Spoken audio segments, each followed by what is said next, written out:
그래서 결국은 현재 내가 풍요해서, 내가 뚱뚱해져서, 살이 쪄서 하나님을 떠났는데, 현재는 나는 풍족해요. 풍족한데 결국 미래가 어떻게 될 것이냐라는 이야기거든요. 그때 깨달을 지혜가 미래를 결정합니다. 깨달아야, 지식과 지혜가 있어야 미래가 안전합니다. 8절부터 9절을 보면요. 이스라엘은 어리석은 백성, 깨닫지도 못하는 백성이다.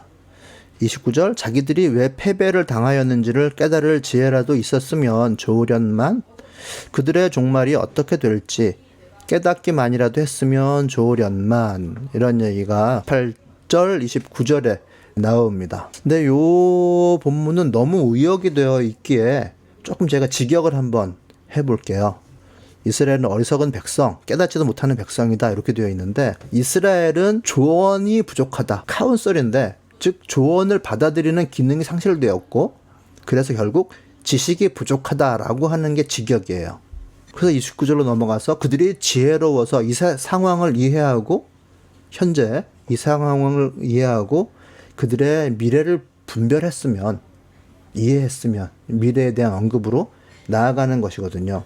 즉 현재 카운셀이 없다. 의견 교환해서 상담을 받아서 얻어진 대안, 이게 없다는 거거든요. 상담이 필요한 사람, 이스라엘은 현재 있어요. 그러나 상담자를 버렸어요. 나는 있고 성령은 없는 거죠. 그러한 이유로 근본적 지식, 체가 없는 거예요. 조언을 받아들이는 기능이 상실되었고 지식이 부족하다. 그 지식이 부족한 것은 29절에 지혜의 씀으로 넘어가는 거거든요. 그들이 지혜로워서 현재 상황을 이해해야 되는데, 그리고 현재 상황을 잘 이해하면 미래를 분별하는 것으로 자연스럽게 연결이 될 텐데, 현재 이들은 그러하지 못하다라는 이야기가 있어요. 이 본문은 지금 상당히 부정적이죠. 그리고 신명기 전체가 사실은 그래요. 그러니까 미래를 좌우하는 것은 지식이고 지혜입니다. 저는 그 하나님의 복이 무엇일까? 복이라는 것이 사람마다 각자 다 다르게 나타나는데, 공통적으로 인간이 가져야 될 기본적인 공유하는 복은 지식과 지혜인 것 같아요. 뭐 지식 없이 지혜란 있을 수가 없겠죠. 그래서 저는 지식, 하나님의 지식, 이게 가장 중요한 것 같아요. 그래서 성경을 사랑하는 것, 하나님의 세상을 공부하는 것. 저도 성경을 벌써 이제 많이 봤기 때문에 모르면서도 너무 많이 봤다, 지겹다, 이렇게 생각할 때가 솔직한 마음으로 있습니다. 그러나 겸손하게 꼭 성경을 묵상하고 뭐 고차원적인 공부를 하는 것을 떠나서, 어떤 사람은 성경을 정말 겸손한 마음으로 한자 한자 쓰시는 분들 있잖아요.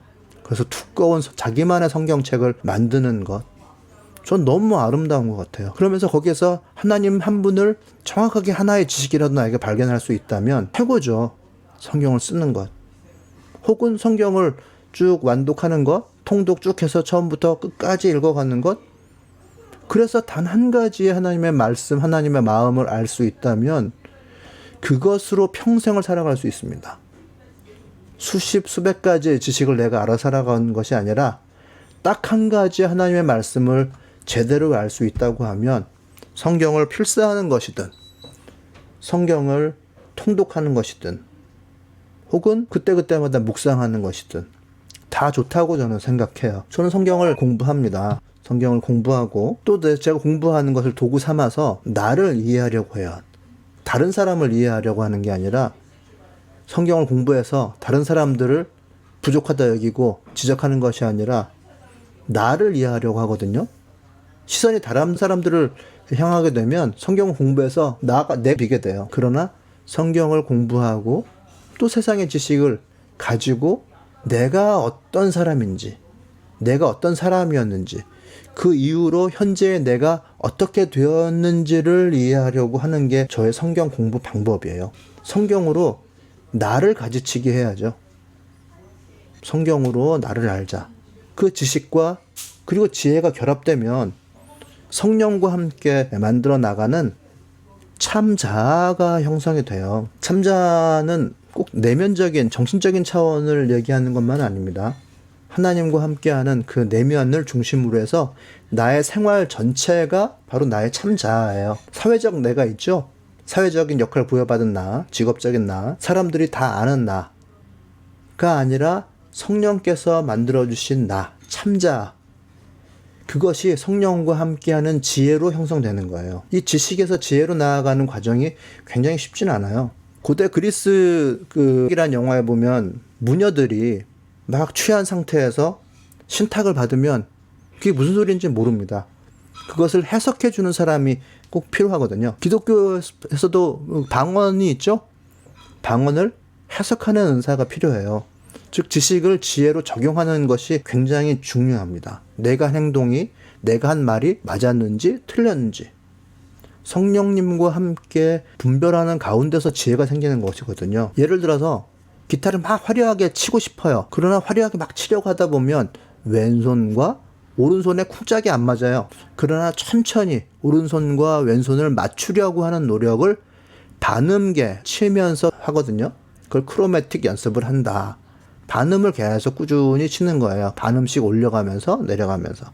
그렇게 되면 오른손 왼손의 협응이 되는데, 즉 성령님께서 나를 보아주심으로써 나의 헛스윙을 정타가 되게 이렇게 만들어 주시는 거예요. 내가 나를 보는 거 아니고 하나님께서 나를 보아주시는 상대평가를 받는 것입니다. 그것이 어떻게 가능하겠어요? 하나님을 뵙고 그분께 무릎 꿇고 겸손한 사람이 되어서 하나님께 나아가는 사람만이 받는 복이 바로 그것이죠.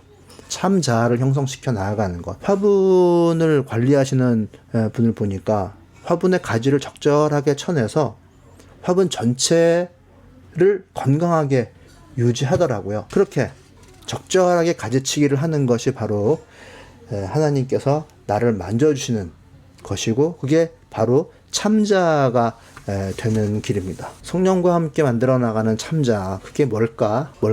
제가 그런 생각을 많이 하게 되는데요.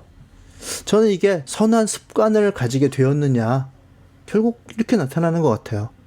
참자를 만들기 위해서 기도를 많이 했느냐, 묵상을 많이 했느냐, 고요한 시간을 가졌느냐, 맞긴 맞는데, 그래서 나타나는 결과, 그래서 나에게 맞는 적절한 선한 습관을 들였느냐가 사실은 적용점이죠.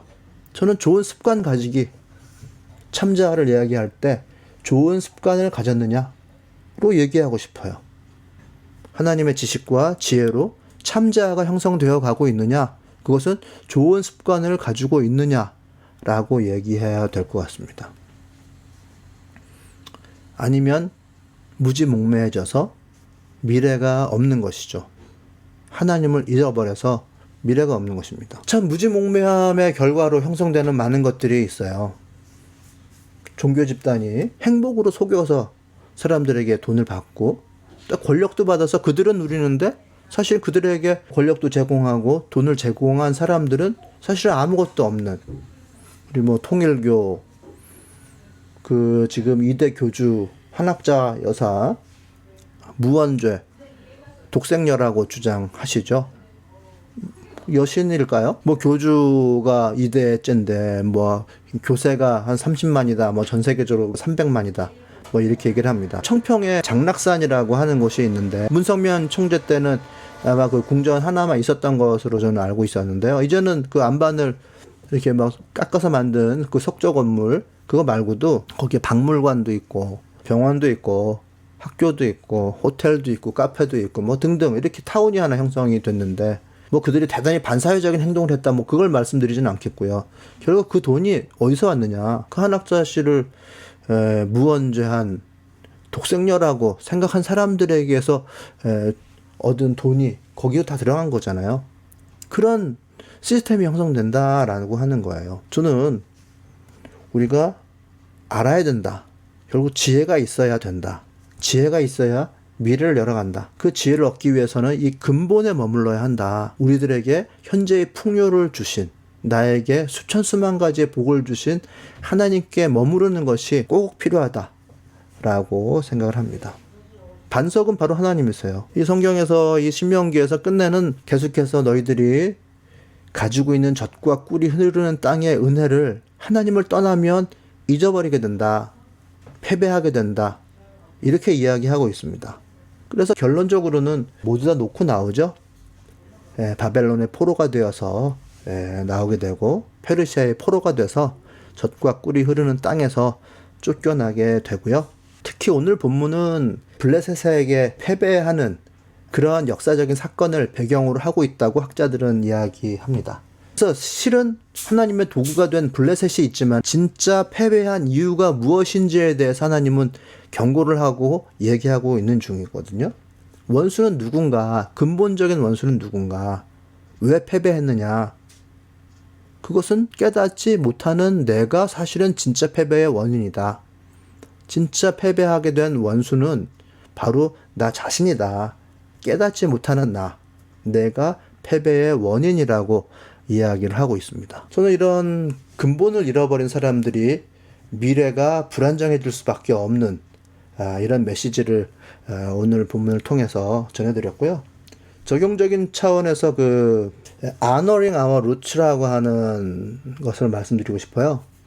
강남의 사랑의 교회 근처에서 어떤 목사님이 교회 개척을 하셨더라고요. 그리고 그의 이제 부친께서 거기서 격려사를 하시는 중에 honoring our roots, 즉 선대를 존중해라, 나의 뿌리를 존중해라, 뭐 이런 얘기를 하셨는데, 저는 굉장히 중요한 컨셉인 것 같고, 그걸 그분들만 알아서는 안 되겠다. 우리도 좀 이 부분을 이제 중요하게 알아야 되겠다 생각해서 이 부분 적용적인 차원에서 좀 말씀드릴게요. 이 신앙이라고 하는 건요, 이 멘탈은요, 굉장히 중요한 것이거든요. 제가 자주 말씀드리는데, 시력과 그 눈빛이 겹쳐서 나는, 그냥 보기만 하는 것과 거기에 눈빛이 얹어진 거는 완전히 달라요. 그래서 한 세대가 얻을 수 있는 시력이 있다고 한다면 거기에 눈빛이 더해지는 것은 사실은 두 번째, 세 번째 선대로부터 오는 그 멘탈이 모아져서 나갈 수가 있는 것이에요. 멘탈은 당세대가 자기 스스로 완성시킬 수가 없어요. 그래서 고립되어 있는 청년들이 뭐 고시 준비를 하다가 그 멘탈이 무너져서 스스로 목숨을 끊게 되는 그런 경우가 있는데, 멘탈이 약해서가 아니라 고립되어 있고 단절되어 있는 정신은 무너질 가능성이 상당히 많고 취약합니다. 그래서 저는 뿌리로부터 오는 좋은 것을 받아라, 이렇게 말씀드리고 싶어요. 선대가 주어지는 신앙의 교훈들, 좋은 것들을 받아 안는 것 굉장히 중요하고, 선대가 존중으로 서 있고 후대가 존중으로 그 아래에 있는 거 너무 좋다고 보거든요. 모든 사람은 평등합니다. 그러나 저는 저의 부모님을 생각할 때 저는 그 부모님의 무릎 위치에 있다고 저는 생각을 해요. 그리고 여러분들이 만약에 여러분들의 부모님과 함께 저를 찾아오시게 된다고 하면 저는 여러분들과 여러분들을 평등한 사람이라고 보지 않아요. 여러분들은 여러분 부모님의 무릎 위치에 있는 사람들입니다. 그래서 부모님은 부모님으로서 존중을 받고 아들은 딸은 딸로서 존중을 받는 그 위치에 있는 것, 그것이 바로 선대를 존중하는 것이고, 그분들에게 좋은 것을 물려받아서 여러분들은 매개자로서 또 차세대에게 물려준다고 하면 차세대는 매우 날카로운 무기를 가지게 되는 것이죠. 숨겨져 있던 신검을 발견하게 되는 것이고 신궁을 발견하게 되는 거예요. 물론 새 판을 짜서 현 세대가 차세대가 자기 나름대로의 멘탈을 형성시킬 수가 있습니다. 그러나 그것은 상당히 둔탁할 가능성이 많죠. 좋은 것을 물려받아라. 신앙의 우선을 물려받아라. 그러기 위해서는 부모님께 한 말씀을 청하고 부모님께 축복의 기도를 요청하고 또 자녀들에게 신앙의 유산을 물려주고 내가 매가자가 되고 하는 그와 같은 흐르는 스트림을 만들어내야 된다고 하는 거죠. 그러므로 내가 근본에 머물러 있을 수 있게 됩니다. 내가 하나님의 근본이신 하나님 곁에 가까이 간다라고 하는 것은 무슨 뜻인지, 나는 사람은 필요 없다. 오직 하나님만, 하나님의 근본이시니까 하나님만 섬기겠다. 사람의 차원에서는 그런 것은 좀 가능하지 않다고 봐요. 많은 사람들이 저한테 찾아와서 얘기하는 게 왜 하나님을 섬겨야 되냐? 하나님 말씀대로는 살겠는데 하나님을 존중하진 않겠다. 하나님의 말씀하신 취지대로는 내가 잘 살 수 있겠으나 절대자이신 하나님이라는 걸 내 마음속에 모시고 그분에게 무릎 꿇지는 않겠다 라고 얘기하는 사람들이 상당히 많이 있습니다. 사람이 그게 가능할까? 저는 선대에게 하나님께서 주신 그 축복을 좋은 것을 취해서 받고 그것을 리뉴얼하는 것, 이것이 더 좋다고 생각을 합니다. 결론적으로 그렇게 좀 적용 말씀드리고요. 근본에 머물러 있는 삶, 이것으로 인해서 깨어있고 미래의 아름다운 선물을 계속해서 취하고 유지했으면 좋겠습니다. 네, 마치겠습니다.